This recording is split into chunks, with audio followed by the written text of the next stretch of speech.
Today I'm going to show you how you can install NPM and Node.js on your Mac in 1 minute only.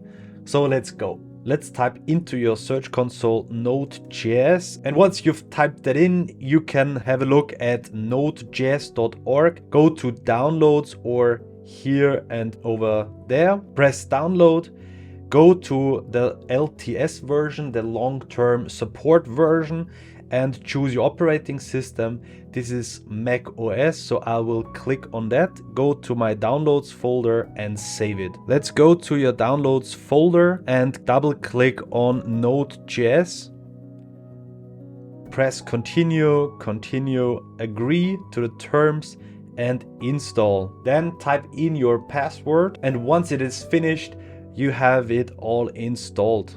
Move to bin, and here we go. Let's write node ---- version, and here you go. You have all installed, as well as npm ---- version, and everything is fine. Thanks for watching. Have a nice day. See ya.